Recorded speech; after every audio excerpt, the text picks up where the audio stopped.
नमस्कार, पुरंदर न्यूज चॅनलतर्फे आपलं सर्वांचं स्वागत आहे. प्रमुख पाहुणे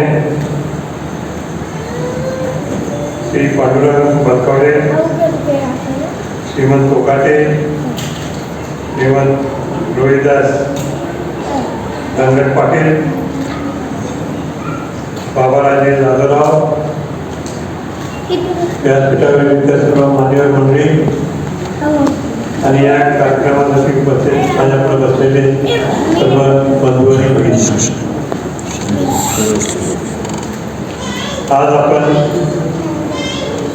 बापूसाहेब देशमुख यांची 2 पुस्तकांचं प्रकाशन करण्यासाठी इथे एकत्र आलो. आपले हिंदवी स्वराज्याचे संस्थापक छत्रपती शिवाजी महाराज आणि the pioneer of Maratha umpire अशा या एक मराठी आणि इंग्रजी पुस्तकाचं प्रकाशन सोहळ्यासाठी आलो आहे. आणि या मध्ये आपण जर पाहिलं तर शिवाजी महाराजांचे अनेक पुस्तकं लिहिले गेले आहेत, परंतु दर एक पुस्तकामध्ये आपल्याला नवीन काही शिकण्यासारखं मिळतं आणि म्हणूनच बापूसाहेबांनी एवढं कष्ट घेऊन हे दोन्ही पुस्तकं लिहून आपल्यापुढे ठेवलेले सगळ्यांसाठी वाचण्यासाठी ठेवले. मला खात्री आहे की नंतर सगळेजण हे पुस्तकं घेतील आणि निश्चित व्यवस्थित वाचतील. आजच्या कार्यक्रमाला आपले महाराष्ट्राचे उपमुख्यमंत्री श्रीमती सुनेत्राताई पवार येणार होत्या, पण अचानक त्यांच्या आईची तब्येत जरा व्यवस्थित नसल्यामुळे ते तिकडं गेले. तर त्यांनी आज जे आपल्याला सर्वांना पत्र पाठवलं आहे त्या पत्रावर ते आज या कार्यक्रमात प्रत्यक्ष उपस्थित आहे असंच वाटतं. एवढं चांगलं पत्र मेसेज आतापर्यंत मला वाटतं कधी कोणाच्या कार्यक्रमासाठी पाठवलं नसेल. तसंच अजितदादांनी सुद्धा या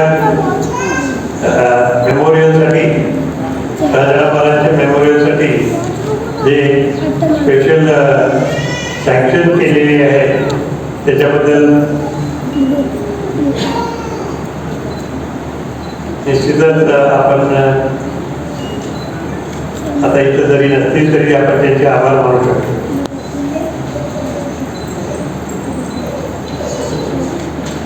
आजचा हा कार्यक्रम म्हणजे छत्रपती शिवाजी महाराजांच्या बद्दल नवीन काय काय आलेलं आहे त्या बापूसाहेबच्या पुस्तकात निश्चित घेऊ. पण मला 1-2 गोष्टींची आठवण फक्त करून द्यायची आहे की साधारण 25 वर्षापूर्वी बापूसाहेबांनी आम्ही सर्व सिंहगडावर गेलो होतो. तेव्हा 300 वर्ष त्या समाधीला त्यांच्या निधनाला झाले होते राजाराम महाराजांच्या, आणि तेव्हापासून जी ओळख झाली सातत्याने अजूनमधून त्यांच्या भेटीमुळे ती दुतांगातच पोचली. आपल्या सर्वांना माहीत आहे की छत्रपती शिवाजी महाराजांनी जे स्वराज्य आपल्यासाठी स्थापन केलं ते नंतर काही काळाच्या नंतर राजाराम महाराजांनी जिंकून ते पुन्हा व्यवस्थित करून घेतलं आणि शेवटी त्यांच्याही निधनानंतर 7 वर्ष ताराबाईंनी जे झूज दिली औरंगजेबाबू बरोबर, जो इथं महाराष्ट्रात येऊन मुक्कामच ठोकला होता. 27 वर्ष तो इथं महाराष्ट्रात राहिला आणि त्याचा शेवटी अंत इथंच झाला. अशा बलाढ्य माणसाबरोबर झुंज जी होती ती यशस्वी ते जिंकल्यानंतर मुळीच चुकीचं होणार पाठ फिरवली महाराष्ट्राकडं ते सरळ दिल्लीला जाऊन पोचले. शिवाजी महाराजांनी आपल्याला जे स्वराज्य दिलं ते खऱ्या अर्थाने जनराज्य होतं, लोकांचं राज्य होतं आणि त्यातून आपल्याला प्रथम स्वराज्य आपलं मिळालं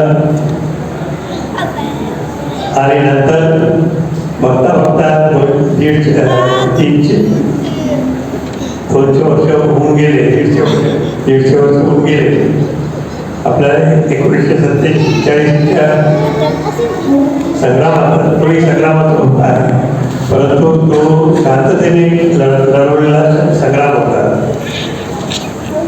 महात्मा गांधींच्या नेतृत्वाखाली तो संग्राम होता आणि त्यांची अहिंसा हा विषय घेऊन आपण पुन्हा एकदा आपल्याला स्वराज्य मिळालं ते आपल्या सर्वांना लक्षात आहे. आणि तेव्हापासून आज तागायत भारतावर कोणी खऱ्या अर्थाने आक्रमण करू शकलं तर आपल्याला लक्षात ठेवलं पाहिजे की स्वराज्य हे एक विचार आहे. या विचाराच्या द्वारे फक्त जमिनीचं स्वराज्य तेवढंच महत्त्वाचं नाही आहे, जनतेला मिळणारं स्वराज्य हे जास्त महत्त्वाचं आहे. आणि म्हणूनच आपल्यामध्ये आता लोकशाही प्रस्थापित झालेली आहे.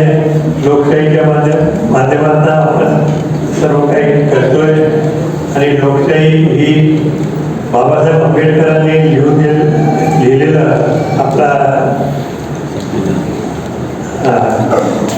ग्रंथ त्याच्या माध्यमातून आपण चाललोय आणि सातत्याने आपल्याला त्याची आठवण येते आहे आणि आपल्याला त्याचं संरक्षण करणं अत्यंत गरजेचं सगळ्यांना वाटत आहे.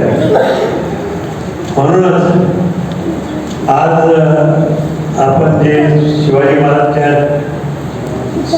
बद्दलचं पुस्तक आपण आता प्रकाशित करतोय, त्यांनी मिळवलेलं स्वराज्य रयतेचं राज्य त्यांनी स्थापन केलेलं रयतेच्या हिताचं.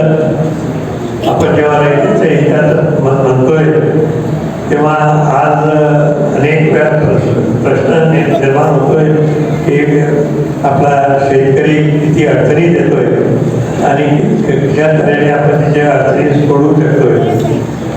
सर्वांची मागणी जी होती ती सरसकट कर्ज माफ करा, ती काही अजून झाली नाही आणि बहुतेक ती होईल असं आपण आशा ठेवूया. अशा तऱ्हेने आपल्याला जेव्हा जेव्हा आपण अडचणीत येतोय तेव्हा शिवाजी महाराजांचं स्मरण करणं अत्यंत गरजेचं आहे. त्यांच्या कार्यातून स्फूर्ती घेऊन आपण पुढे गेलो पाहिजे. आपल्याला माहीतच आहे की 2 वेळा ते मुघलांच्या ताब्यातनं निसटले.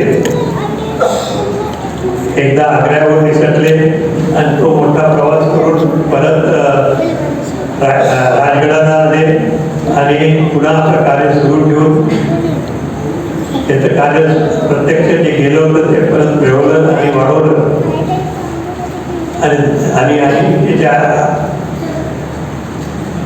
आणि एक प्रसंग होता की पन्हाळ्यामध्ये ते अडकले होते आणि पन्हाळ्यानं त्यांनी निसटून विशाळगडाला गेले, विशाळगडावर गेले. तोही मोठा एक प्रसंग होता. अशा तऱ्हेने अडचणीच्या काळात आपण निसटलं सुद्धा पाहिजे. आपण सापडलोय म्हणून रडत बसून चालणार नाही. आपल्याला पुढं कार्य चांगलं करायचं आहे, मोठं कार्य करायचं आहे तेव्हा मार्ग काढला पाहिजे. आणि दोन्ही वेळेस आग्र्यावरून आणि पन्हाळ्यावरून शिवाजी महाराज निसटले आणि पुन्हा एकदा आपण काम चांगलं मोठ्या तऱ्हेने चालू ठेवलं. असले अनेक गुण शिवाजी महाराजांच्या जीवनात आपण लक्षात घेऊ शकतात. तसंच त्यांनी तिथंच थांबले नाही. त्यांनी आपल्याला स्वराज्य म्हणजे सुराज्य सुद्धा दिलं आणि जे जे या सुराज्यात आले ते समाधानी लोक होते. सर्वसाधारण माणसं सुद्धा समाधानी होते. समाधान हा एक महत्वाची गोष्ट असते आणि लोकशाही तर ती जास्तीत जास्त महत्वाची आहे.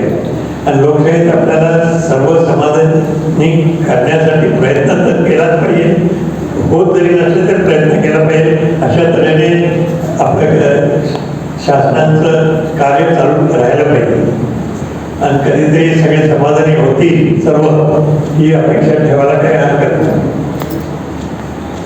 आज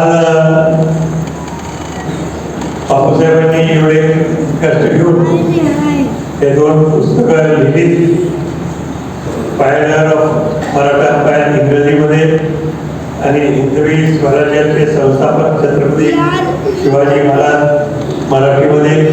या पुस्तकातून आपल्याला निश्चित ज्ञान आपलं कृतांगण होईल, लोकांच्या पुढे जाईल. सर्व जास्तीत जास्त लोकांच्या पुढे खरा इतिहास गेला पाहिजे, खोटा इतिहास बाजूला ठेवला पाहिजे आणि त्या तऱ्हेने जे योग्य असेल ते सगळ्यांच्या पुढे यायला पाहिजे. हा दृष्टिकोन घेऊन बापूसाहेबांनी हा प्रयत्न केला, त्याबद्दल त्यांचे मनपूर्वक अभिनंदन करतो. आणि असंच त्यांचं लिखाण आणि मार्गदर्शन आपल्या सर्व बहुजन समाजाला, सर्व समाजाला मिळत राहील अशी अपेक्षा व्यक्त करून पुन्हा एकदा त्यांचे आपल्या सर्वांचे शुभेच्छा, सगळ्यांना शुभेच्छा व्यक्त करून या पेरदा घेतो. जय हिंद, जय महाराष्ट्र.